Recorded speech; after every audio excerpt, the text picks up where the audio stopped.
Hi bro, hi sir, bye sir. அவர் ready, நீங்கள் ரெடியா? பிரதர் உங்களை தான், சிஸ்டர் உங்களையும் தான். நீங்கள் ரெடியா?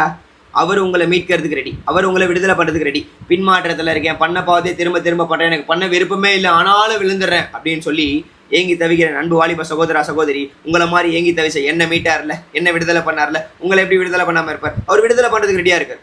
நீங்கள் ரெடினா ஒரு ஸ்டெப் அப்படி எடுத்து வச்சிங்கன்னா 1000 ஸ்டெப் உங்களுக்காக அடுத்த லெவல் கொண்டு போகிறதுக்கு அவர் ரெடியாக இருக்கார். வல்லமையான தேவன். இன்னைக்கு வார்த்தையில் உங்கள் இடத்துல பேசுவார். நான் விசுவாசிக்கிற வார்த்தைக்குள்ள பாரு என்ன மதிச்சு உங்களிடத்துல விடைபடுவார். லெகடபா தனகரே ஜீசஸ் கிரைஸ்ட்.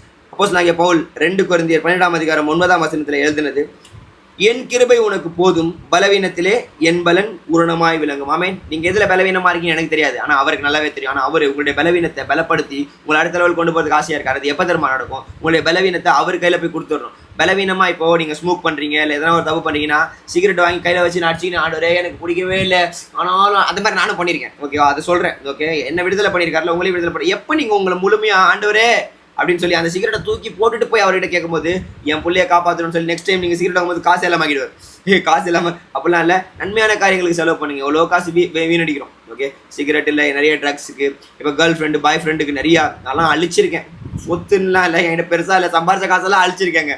ஓகே, தான தர்மம் பண்ணி நிறைய அழிச்சிருக்கேன். ஓகே, தான தர்மம் மீன்ஸ் எப்படி சொல்லுது, நல்லது பண்ணினா கூட கர்த்தருக்கு ஆசீர்வாதமாக இருந்திருக்கும். தேவையில்லாத காரியங்களுக்கு செலவு பண்ணி ஊராருக்கெல்லாம் பண்ணி அழிஞ்சு போயிருக்கேன். என்ன மீட்டிருக்காருல. ஒருவேளை நீங்கள் எந்த வித பலவீனத்தில் மாட்டிட்டு தவிக்கிறீங்க, எங்கே இருக்கீங்கன்னு எனக்கு தெரியாது, ஆனால் உங்களை பலப்படுத்தணும்னா பலப்படுத்துகிற அவரோடு இருக்கணும்.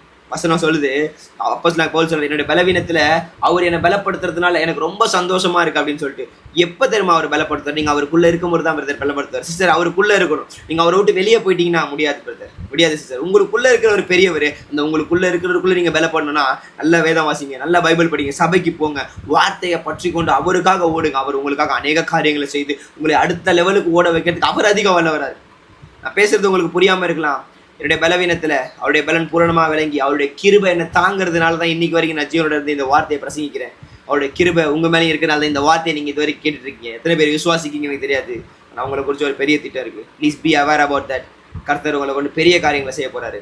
ஸோ என்னைக்கு உங்களுடைய பலவீனங்களை மாற்றி அவருக்குள்ளே உங்களை பலப்படுத்திக்கிறீங்களோ அன்னைக்கு தான். புரியுதா? உள்ள திரும்ப கேளுங்க, ரொம்ப தெளிவாக புரியும். இந்த நாள் இல்லாங்க மீட்டு பத்திரிக்கை சோத்திரம் மாமியார் இல்லையா? Love you. God bless you.